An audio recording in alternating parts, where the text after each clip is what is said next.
O seu? Eita! Vamos lá então! A brincadeira vocês aprenderam, né? A brincadeira vocês sabem como é que é, né? Então é o seguinte, os bailarinos vão vir a vez dançar, vocês só vão olhar, aí depois vocês fazem igual, beleza? Então o passinho pra trás, o bailarino pra frente. Simbora! Olha a brincadeira da tomada, chega pra cá com a brincadeira da tomada. Os passos vão ficar bem lá no alto e o seu par também coloca no alto. Olha a brincadeira da tomada, chega pra cá com a brincadeira da tomada. Os passos vão ficar bem lá no alto e o seu par também coloca no alto. Puxa a mão direita, puxa a mão esquerda.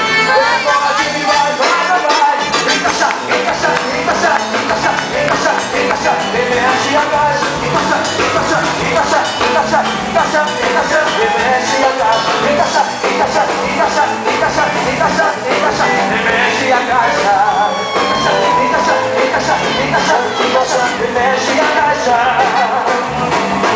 Vocês aprenderam? Aprenderam? Mais ou menos? Mas vamos tentar então, passinho pra frente.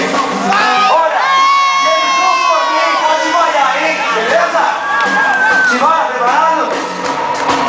Olha a chega pra tomada. Os passos vão ficar bem lá no alto e o seu par também coloca no alto. Olha a brincadeira da tomada, chega pra brincadeira da tomada. Os passos vão ficar bem lá no alto e o seu par também coloca no alto. Puxa a mão direita, puxa a mão esquerda. Deixa a bola aqui, vai, vai, vai, vai. Encaixa, encaixa, encaixa, encaixa.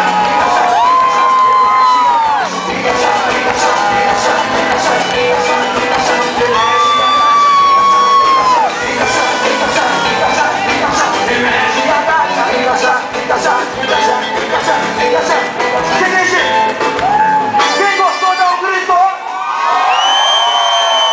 Bom, se vocês acharam que acabou por aqui, não. O vídeo agora vai ser maior, entendeu? Peraí.